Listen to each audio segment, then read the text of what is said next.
O Império Romano se espalhou por uma grande região da Europa, um pedaço da Ásia também.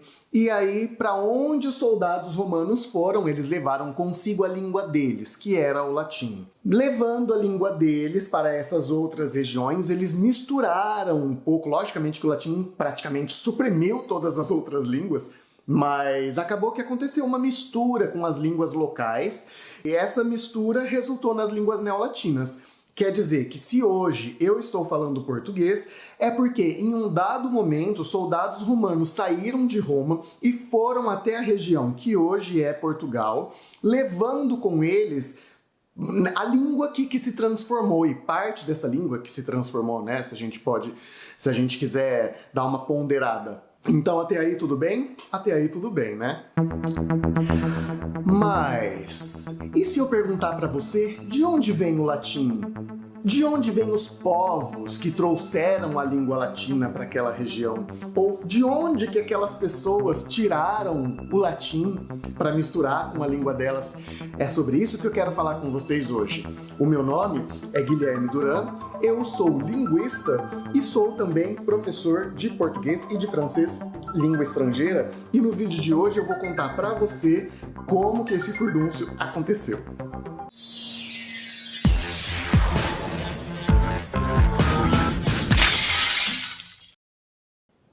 O primeiro passo para a gente entender tudo isso é que não existia um país naquela época. Existia o conceito de cidade-estado. É como se cada povo, cada cidade fosse um estado sozinho, né? Um estado unitário. É como se fosse, não, era desse jeito, né? Então essa ideia de nação, de povos, de várias cidades juntas para formar um único, um todo, isso não existia, isso veio só com o futuro. Então nessa época não existia a Itália. O território, vamos dizer assim, ó, geograficamente, não politicamente, geograficamente aquela península a gente vai chamar de Península Itálica, porque as pessoas que se instalaram lá são os itálicos. Ah, e quem são os itálicos? Gente, como eu acabei de dizer, naquela época não tinha uma ideia de coletividade dentro de uma só identidade nacional. O que a gente tinha era várias cidades-estados coabitando ao mesmo tempo. E todas essas cidades-estados coabitaram ao mesmo tempo nessa península que hoje a gente chama de Península Itálica. Ou seja, nós chamamos todos esses povos de itálicos, colocando eles todos como se fossem uma grande família, mas na verdade não eram, tá? Não eram inimigos também, mas não tinha essa unidade, né? E esses povos itálicos, existem mais de 30 povos itálicos que ocuparam essa região e que ajudaram de uma forma ou de outra o nascimento da língua latina. Mas a gente vai focar principalmente em 3 povos, tá? Ou 4 povos, para ajudar a gente a entender o contexto de nascimento do latim.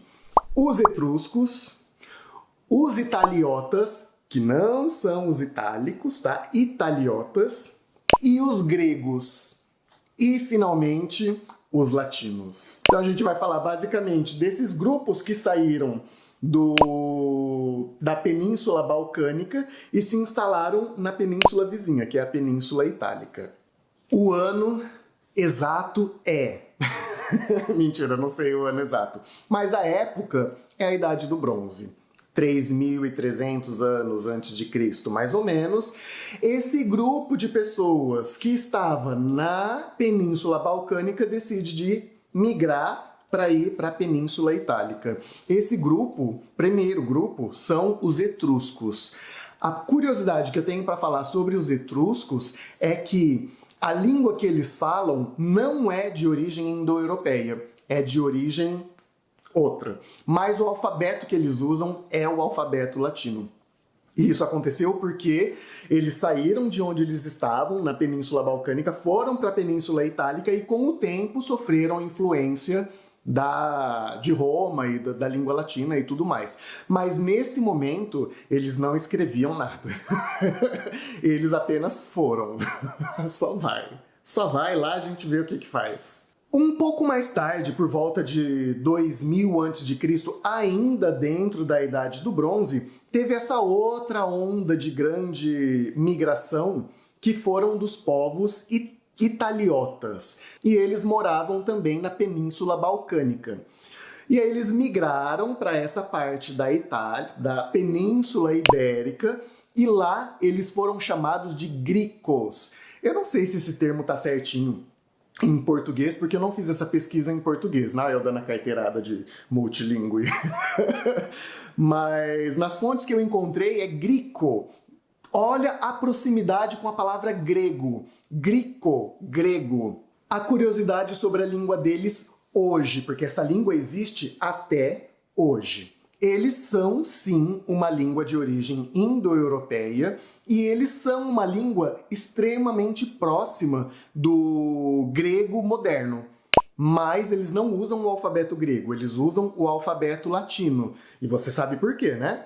Porque eles estão na região da Península Itálica e se desenvolveram enquanto Roma também se desenvolveu. Então teve aí essas influências e essa língua se escreve também com o alfabeto latino. Agora a gente vai pular por volta de 1700. Ainda estamos na Idade do Bronze. E dessa vez, a língua grega na região da Península Balcânica já tinha criado uma forma, uma identidade, uma substância, uma constância.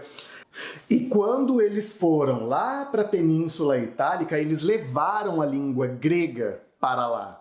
A língua grega. Talvez naquela época ainda não se chamava língua grega, né? Até porque a gente tinha o outro público, o outro povo, que eram os gregos. Mas de qualquer forma, essa língua que se tornou, que se oficializou como língua grega lá na Grécia, na Península Balcânica, ela foi levada para a região da Itália. Já entendeu tudo, né? Já entendeu tudo, né? É por isso que existem radicais gregos e latinos nas nossas línguas! Ah, e uma curiosidade sobre a língua grega. A língua grega é uma das línguas mais antigas da família indo-europeia, sendo utilizadas até hoje. Mais de 3.500 anos de história de uma língua, gente, é muita coisa. O português tem um registro de mais ou menos 400 a 600 anos no máximo, enquanto que o grego, 3.500 anos! É muita coisa, gente, é muita coisa. Parabéns, grego, você merece. Em 1.400 anos antes de Cristo, finalmente a língua grega nasce oficialmente, né, como eu sou a língua grega, ai que linguinha bonitinha. E o fato de determinar o nascimento dessa língua, parece que ela, é lógico que isso está associado a fatos históricos também, tá, gente? E isso acaba congelando ou freando a evolução da língua. É isso que ajudou com que o grego fosse praticamente o mesmo durante tanto tempo. Um último grupo que eu quero falar para vocês, que saiu dessa região da Península Balcânica e que migrou para a Península Ibérica, eu quero falar desse grupo. Eles foram para a Península Ibérica e eles se instalaram numa região plana, num planalto, numa planície, não sei, mas um lugar retinho, bonitinho, e eles talvez sabiam ou talvez não sabiam, eles se instalaram na boca de um vulcão, gente, na cratera de um vulcão extinto. Quero falar um pouquinho sobre esse lugar para vocês. Pensa numa circunferência de 60 quilômetros. É gigantesco, né? É a cratera do vulcão. 60 quilômetros e no centro ainda tem um lago, olha que bonitinho, acho que chama Lago Albano, não sei. Essa região larga, essa região extensa, ela precisava receber um nome, né? E aí as pessoas que vieram da Península Balcânica e se instalaram nesse lugar, decidiram chamar esse lugar de lugar largo. Largo compartilha sua origem com a palavra lato, que quer dizer a mesma coisa. Atrás da palavra lato, temos Latium. Observa que a pronúncia do TI a gente não fala tium. Em latim a gente fala cium. Latium.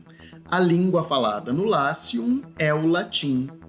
O nome da região em latim, Latium. Em italiano, Lazio. Olha as transformações que aconteceram aí. Esse TI, que tem o som de C, ele foi suavizado. Em italiano, ele se tornou o Z, que em italiano se pronuncia como Z. Então fica Lazio. A gente tem aí uma relação de parentesco entre o Siun e o Zio. E o M aí no final, nesse no final, também desapareceu, porque isso é uma característica da língua latina, da gramática latina. Em português, nós temos lácio. Em relação ao italiano, a gente tem que esse Z, ele voltou a ter o som de C, lácio. Eu falo que ele voltou, mas não foi o caminho que foi feito, né? O nome lácio não passou necessariamente pelo italiano para chegar no português. É daí que vem a região de onde nasceu a língua latina, do Lácio. E o Lácio é essa região larga, ampla, dentro da cratera de um vulcão localizada na Península Ibérica. Já temos aí então a origem do nome do Lácio, que é essa região que hoje fica na Itália, né? Mas antes não era a Itália, o Lácio ele é anterior à Itália. E o que mais que eu ia falar? Enfim, esqueci o que eu ia dizer. Mas vamos pensar assim, ó.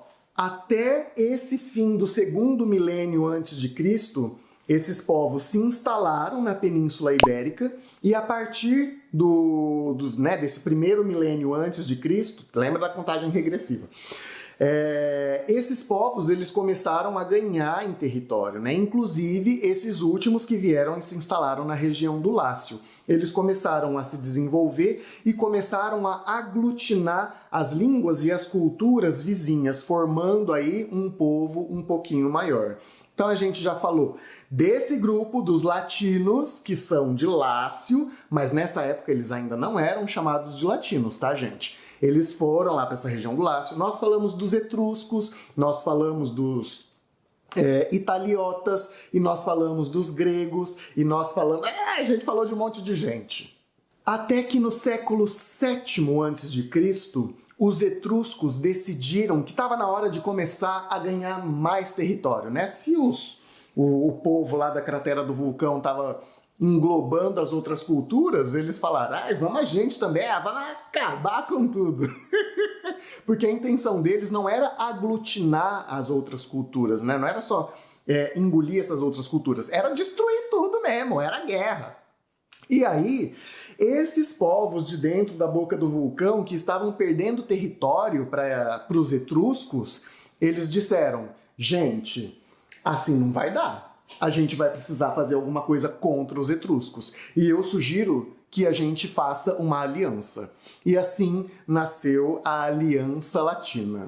O objetivo dessa Aliança Latina não era se transformar num país, não era fazer assim, olha, somos todos dentro de uma única identidade. Mas a gente não pode negar que isso tenha acontecido, né? O fato de colocar todo mundo junto, diversas culturas, diversas línguas, diversos lugares, em prol de um mesmo objetivo, isso cria uma identidade coletiva. E essa identidade coletiva ajudou a dar força para esses grupos criarem resistência contra os etruscos. E eles conseguiram. Dessa forma, essa aliança que englobou 30 povos, tá, meu bem?